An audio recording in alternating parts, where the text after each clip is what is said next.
Madam సాధారణంగా inter అయిపోయిన తర్వాత చాలా మంది డిగ్రీకి వెళ్తారు, చాలా మంది ఇంజినీరింగ్కి వెళ్తారు. అవును. ఈ ఇంటర్లో ఉన్నప్పుడు పేరెంట్స్ చాలా మంది ప్రెజర్గా డిగ్రీ చదువుతా అంటే ఇంజనీరింగ్కి వేస్తారు.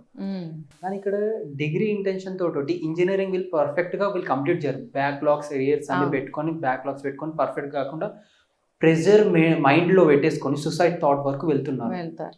ఇది చాలా స్టూడెంట్స్తో నేను చూసాను, నా ఫ్రెండ్స్ కూడా చాలా మంది ఉన్నారు. ఈ డిగ్రీలో కూడా వీళ్ళు గ్రాడ్యుయేషన్ కూడా కంప్లీట్ చేసుకుంటలేరు. చాలా మంది డ్రాప్ అవుట్ అవుతున్నారు. బ్యాక్లాగ్స్ ఉండడం, గ్రాడ్యుయేషన్ సపోర్ట్ లేకపోవడం కానీ, ఫైనాన్షియల్ సపోర్ట్ కానీ, Incomplete ప్రాపర్ గైడెన్స్ లేక, ఇన్కమ్ సోర్స్ లేక, ఇవన్నీ ప్రాబ్లమ్స్ అవుతున్నారు స్టూడెంట్స్ కి. వీళ్ళకి ఎలా ఉంటే బెస్ట్? అదే స్పెసిఫిక్గా వీళ్ళు ఒక థాట్తో ఉండాలి. అసలు నేను ఏం చదవాలనుకుంటున్నాను, ఆ సీట్ వస్తేనే చదవాలి. ఇప్పుడు ఫర్ ఎగ్జాంపుల్ ఆ సీట్ కోసం వెళ్తే నవేడేస్ ఇంజనీరింగ్ కాలేజ్ తీసుకుంటే వాళ్ళకి ప్రయారిటీ వైజ్గా వాళ్ళకి వస్తుంది సీటు. మెకానికల్, సివిల్ అంతే. మనకి మెకానికల్ ఇష్టమైతే వాడికి సివిల్ ఇవ్వచ్చు, లేకపోతే ఏరోనాటికల్ ఇవ్వచ్చు, లేకపోతే ఇంకొక కంప్యూటర్ సైన్స్ కావాలనుకుంటే ఏరోనాటికల్ ఇవ్వచ్చు. సంబంధం ఉండదు. అసలు వాడు టెక్నికల్ మైండ్ ఉండాలి కదా. సివిల్ తీసుకున్నాడు మెకానికల్ వస్తుంది అంటారు, మెకానికల్ కావాల్సినాడు సివిల్స్కి వెళ్తున్నాడు, ఈ త్రిబుల్కి వెళ్తున్నాడు, త్రిబుల్కి రానివాడు మళ్ళీ జంప్ అయితే మళ్ళీ అక్కడికి గ్రాడ్యుయేట్ కూడా డ్రాప్ చేసేస్తున్నారు. నాకు అర్థం కావట్లేదు రా బాబు, నేను వదిలేస్తా, ఈ చదువు కన్నా నేను జాబ్ చేసుకుంటానేమని వాళ్ళకి అనిపిస్తుంది. ఇప్పుడు ఎలా అంటే ఏదైతే వాళ్ళు సాఫ్ట్గా తీసుకుందాం అనుకున్నారో వాళ్ళకి టెక్నికల్ది రావచ్చు. ఫర్ ఎగ్జాంపుల్ ఏరోనాటికల్ రావచ్చు, ఇంకొకటి మెకానికల్ రావచ్చు, ఇంకొకటి ఏంటంటే ట్రిపుల్ ఈ. ఆ ట్రిపుల్ ఈ కూడా అందరికీ పట్టుపడదు, చాలా టఫెస్ట్ నా దృష్టిలో ఎలక్ట్రికల్కి సంబంధించింది. సో వీళ్ళు అది కావాలనుకున్న వాళ్ళకేమో వేరేదేదో ఐటీనో సిఎస్సినో ఏదో వస్తుంది. కొంతమందికి ఇష్టంతో వచ్చేది వేరు, బై బర్త్ వచ్చే లక్షణాలు వేరు ఉంటాయి. అదేంటంటే బై బర్త్ వాళ్ళకి టెక్నికల్ మైండ్ ఉంటుంది. కొంతమంది ఇంట్రెస్ట్ పెంచుకుంటారు ఆ టెక్నికల్ సైడ్, తనకి ఇంట్రెస్ట్ అని చెప్పి. అలాంటి వాళ్ళు ఏం చేయాలంటే వాళ్ళకి టెక్నికల్ సైడ్, ఆ మెకానికల్ కానీ ఏరోనాటికల్ కానీ ఏదైతే అనుకున్నామో అందులో కానీ సీటు తను అనుకున్నది రాకపోతే అది చదవటం మానేయాలి.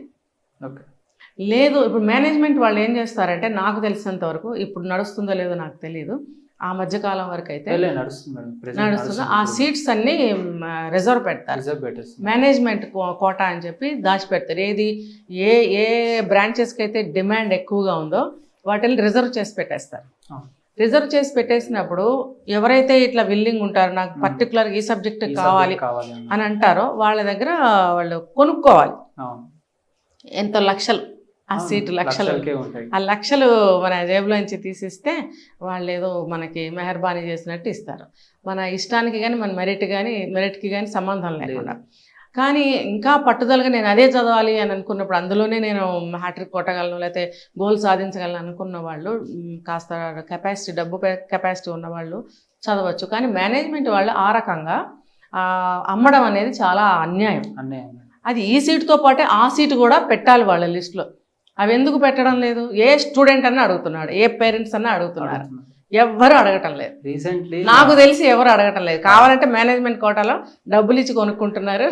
ఏ డిపార్ట్మెంట్లోనైనా వాటిని స్కామ్లు అనాలా, ర్యాకెట్స్ అనాలా, బిజినెస్ అనాలా, భగవంతుడికి తెలియాలి. ఇవన్నీ మనమే కదా ఎంకరేజ్ చేస్తున్నాం. మరి ఇప్పుడు అదేంటి ఆల్ఫాబెటికల్ గానో లేకపోతే మార్క్స్ మెరిట్ వైజ్ గానో పెడుతున్నారు. పెట్టినప్పుడు ఇవి ఎందుకు లేవు? ఈ సీట్స్ అందులో ఎందుకు ఇంక్లూడ్ అయ్యలేవు? వేరే ఎందుకు వస్తున్నాయి? స్క్రోల్ అవుతాయి, పెద్ద స్క్రీన్లో స్క్రోల్ అవుతాయి. అందులో ఇవి ఎందుకు లేవు? మేనేజ్మెంట్లో ఎందుకు ఉన్నాయి? మీ దగ్గర ఎందుకు ఉన్నాయి? ఈ లిస్ట్లో అయిపోయినాయి అంటున్నారు. మీ దగ్గర ఎక్కడి నుంచి వచ్చినాయి? ఎక్స్ట్రా క్రియేట్ చేశారా? క్రియేట్ చేస్తే మరి స్ట్రెంత్ మీకు ఎక్కువైపోవడం లేదా క్లాస్ రూమ్లో?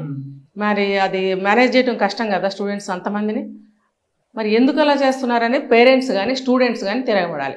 మాకున్న ఇంట్రెస్ట్ని, మాకున్న కెపాసిటీని మీరు ఎందుకు అణచేస్తున్నారు? మేము ఇష్టమైన చదువులు మేము చదవాలనుకుంటున్నాం, ఇలా ఎందుకు చేస్తానని వీళ్ళు అడగాలి. సరే, మనం అందులోకి వెళ్ళొద్దు.